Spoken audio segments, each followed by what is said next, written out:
Hello students,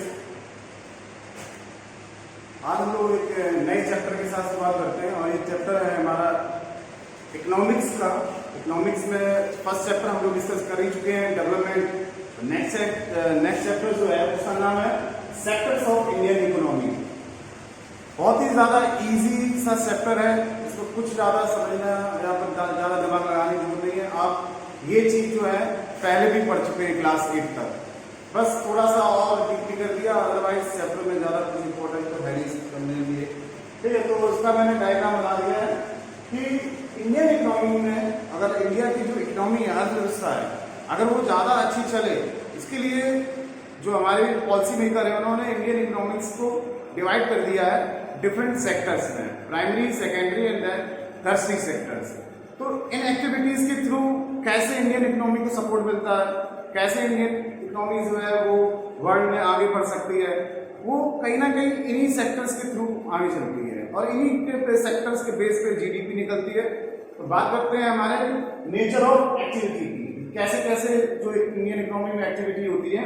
तो Indian economy में 3 type की एक्टिविटी होती है, primary sectors, secondary sector and tertiary sector. ये पहले भी आप पढ़ चुके हैं कि प्राइमरी सेक्टर्स में कौन कौन से फील्ड आ जाते हैं, कौन कौन से वर्क आ जाते हैं। तो हम बात करते हैं प्राइमरी सेक्टर्स की। इसमें क्या है, activities related to agriculture. Agriculture से रिलेटेड जो एक्टिविटीज हैं वो सब हमारी प्राइमरी सेक्टर में आ जाती हैं, और चाहे वो फिशिंग हो, चाहे माइनिंग हो, चाहे एग्रीकल्चर हो, मतलब ऐसी चीज है जो हमें नेचर से प्रोवाइड होती हैं, उनको हम एक्सपेक्ट करते हैं। ऐसी सारी चीजें जो है हमें प्राइमरी सेक्टर में देखने को मिल जाती हैं। प्राइमरी सेक्टर को हम एक दूसरे नाम से भी जानते हैं, एग्रीकल्चर सेक्टर से। आपके बुक में भी दिया गया है कि प्राइमरी सेक्टर को जनरली हम लोग एग्रीकल्चर सेक्टर भी कहते हैं, क्योंकि इसमें जितनी भी चीजें हम ऑब्टेन करते हैं वो नेचर वाइज होती हैं, चाहे वो डेयरी फार्मिंग हो, चाहे फिशिंग हो, ये सारी चीजें जो है वो प्राइमरी सेक्टर्स में आती हैं। और ये कहते हैं कि एक तीनों सेक्टर का बेस सेक्टर है, और ये तीनों सेक्टर्स जो है एक दूसरे पे डिपेंड होते हैं। मैंने बताया है कि primary sector activities related to agriculture जो है वो प्राइमरी सेक्टर में आ जाएगी, एग्जाम्पल मैंने दे दिए। दूसरा है हमारा सेकेंडरी सेक्टर। सेकेंडरी सेक्टर में क्या होता है कि इसमें जो गुड्स प्रोड्यूस किए जाते हैं वो ऑब्टेन किए जाते हैं प्राइमरी सेक्टर से। मान लो कि कोई कॉटन है, कॉटन पे एग्रीकल्चर हो रही है, तो जो कॉटन है वो प्लग करके उसका थ्रेड करके अगर उससे कोई कपड़ा बनता है तो वो लेके जाके मैन्युफैक्चरिंग में, इसको दिया भी गया है activities related to the manufacture. इसमें चीजें जो है बनाई जाती हैं, फिनिश वर्क तैयार किया जाता है, तब हम तक पहुंचता है। चाहे कोई भी चीज हो जो नेचर वाइज, जैसे कि हम डेस्क ले लें, चेयर ले लें, ये सारी चीजें क्या है, ये डायरेक्ट पेड़ पे तो लगती नहीं है। क्या किया जाता है, पहले ट्री कट किया जाएगा, फिर इनको मैन्युफैक्चर किया जाएगा, तब हमारे पास ये चीजें पहुंचती हैं। तो सिंपल सा ये भी हो गया, इसमें इंडस्ट्रीज वगैरह आ जाएंगी। अब हमारा थर्ड होता है टर्शरी सेक्टर्स। टर्शरी सेक्टर में क्या है कि जितनी भी सर्विसेज हैं वो सारी सर्विसेज हमारी टर्शरी सेक्टर में आ जाते हैं, लाइक ट्रांसपोर्टेशन, कम्युनिकेशन, बैंकिंग, है ना। ये सारी चीजें जो है हमारी टर्शरी सेक्टर्स में आ जाती हैं। इनका काम ही होता है लोगों को सर्विस प्रोवाइड कराना। लोगों को यहाँ पे कोई प्रोडक्शन नहीं होता, ना ही यहाँ पे मैन्युफैक्चर होता है, ना ही कोई नेचुरली कोई चीज ऑब्टेन की जाती है। यहाँ पे केवल काम क्या होता है कि इन प्राइमरी और सेकेंडरी सेक्टर में जो माल प्रोड्यूस किए जा रहे हैं, जो गुड्स प्रोड्यूस किए जा रहे हैं, उनको कंज्यूमर तक पहुंचाना, हम लोगों तक पहुंचाना, ये काम किसका होता है, टर्शरी सेक्टर का। अब इनके देखिए, इनके थोड़े डिफरेंट नाम भी, क्वेश्चन जो एग्जाम में आ सकते हैं, शायद आपको ये नाम ना दिए जाए, दूसरे नाम दिए जा सकते हैं।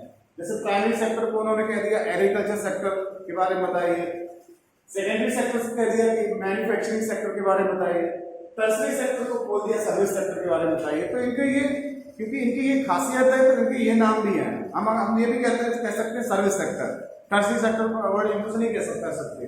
तो दोनों मेरे सही होंगे, मैं सर्विस सेक्टर कह रहा हूँ तो भी सही है, टर्शरी सेक्टर कह रहा हूँ तब भी सही है।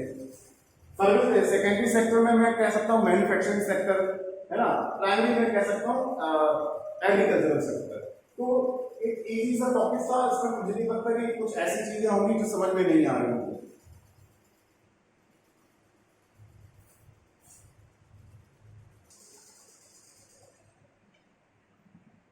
क्लासिफिकेशन ऑफ सेक्टर्स में हमने अभी पढ़ा था नेचर ऑफ एक्टिविटी, जिसमें हम लोगों ने क्या किया था, private sector, tertiary secondary sector and tertiary sector के बारे में जाना था। ये क्या था, क्लासिफिकेशन सेक्टर में नेचर ऑफ एक्टिविटी, किस तरह से काम किया जाता है, उसको मैंने अभी डिस्कस किया था। अब बात करते हैं ऑनरशिप के बेस पे, क्योंकि काम जो है वो ऑनरशिप के बेस पे भी होता है। तो ऑनरशिप के बेस पे मतलब किसका मालिकाना हक है, कौन मतलब उसका मालिक है। अगर कोई काम कर रहा है, कोई फैक्ट्री है, उसका मालिक कौन है, इसका मतलब हुआ ऑनरशिप। ठीक है, ऑनरशिप में भी 2 टाइप से चीजें डिवाइड है, public sector and private sector. आपने नाम निकाल कर सुनोगे, पब्लिक एंड प्राइवेट सेक्टर।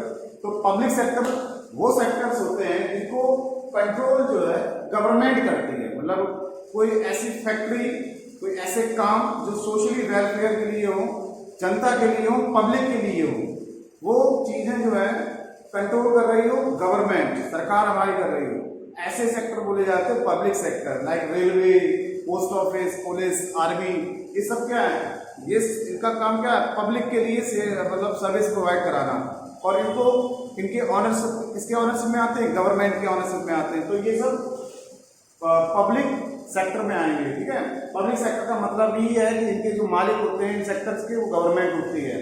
ठीक है, और इनका सिर्फ एक ही मोटिव होता है कि लोगों के वेलफेयर के लिए काम करना, लोगों को सुविधाएं प्रोवाइड कराना। जैसे रोडवेज हुआ, आपके पार्क हुए, है ना, जितने भी आपकी लाइट्स वगैरह हुई, बिजली वगैरह जो होती है, ये सब जो है पब्लिक सेक्टर में ही आते हैं, क्योंकि इनका जो गवर्नमेंट जो है इनकी मालिक होती है। नेक्स्ट है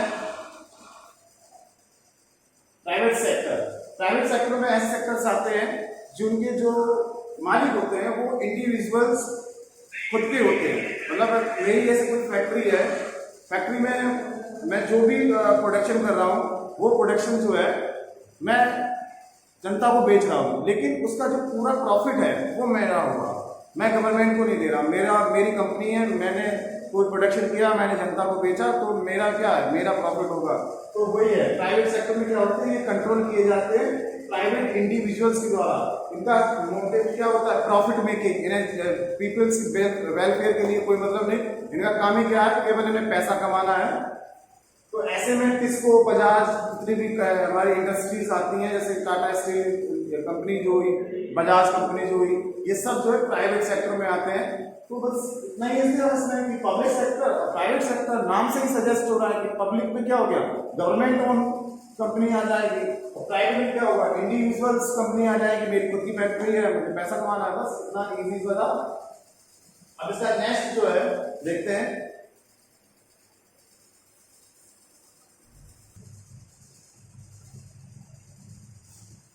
क्लासिफिकेशन ऑफ सेक्टर्स में हम लोगों ने 2 चीजें पढ़ चुके हैं, नेचर ऑफ एक्टिविटी में primary sector, secondary and tertiary, ownership में पब्लिक सेक्टर और प्राइवेट सेक्टर। अब बात करते हैं वर्किंग कंडीशंस की। वर्किंग कंडीशन मतलब अगर एक इंसान एक गवर्नमेंट जॉब में काम कर रहा है, उसकी वर्किंग कंडीशन अलग होगी, एक इंसान प्राइवेट किसी दुकान में काम कर रहा है, उसकी वर्किंग कंडीशन अलग होगी।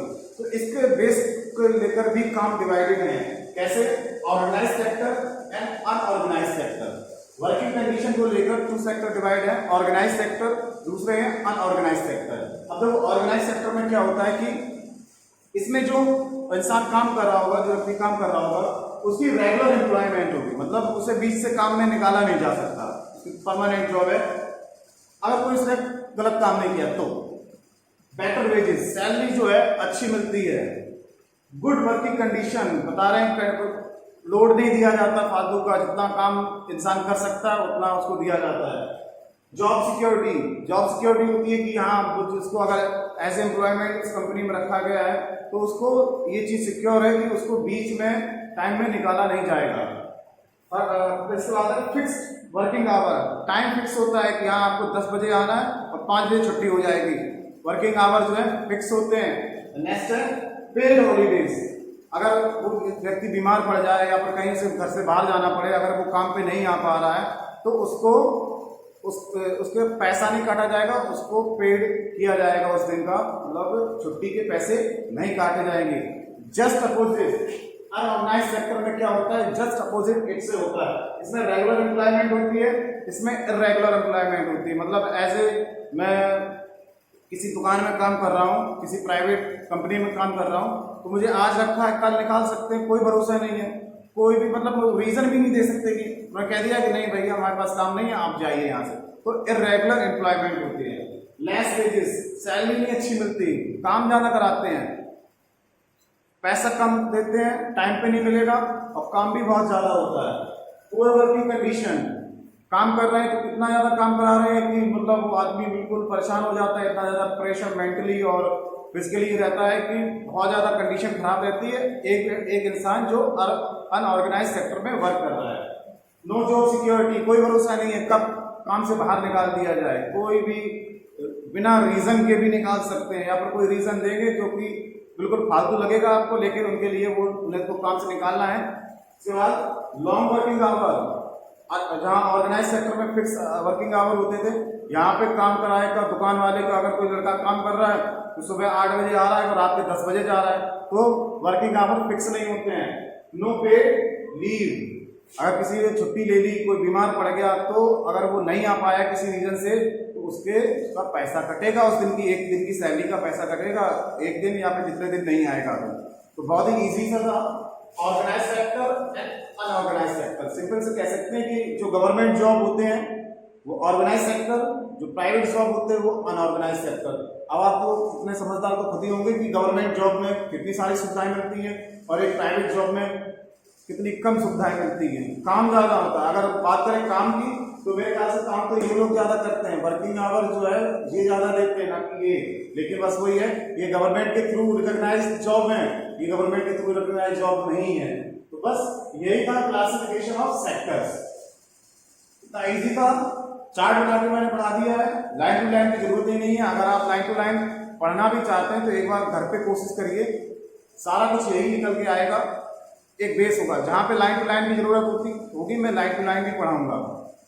एंड कुछ बच्चों के कमेंट आ रहे हैं कि उनकी मेरी आवाज़ साफ नहीं आ रही है, तो होता है किसी किसी मोबाइल के स्पीकर डाउन होते हैं तो वो ईयरफोन लगा के काम चलाए, क्योंकि मेरे पास मैंने एक माइक मंगाया था मोबाइल के लिए, तो वो 2 माइक मंगाए वो काम नहीं कर रहे मेरे में, मैं मजबूरी में ऐसे बना रहा हूँ। तो आप लोग इस तरह से सपोर्ट नहीं हो पा रहा तो अपनी तरफ से एफर्ट करिए, ईयरफोन लगा के कैसे भी करके आवाज़ सुनिए।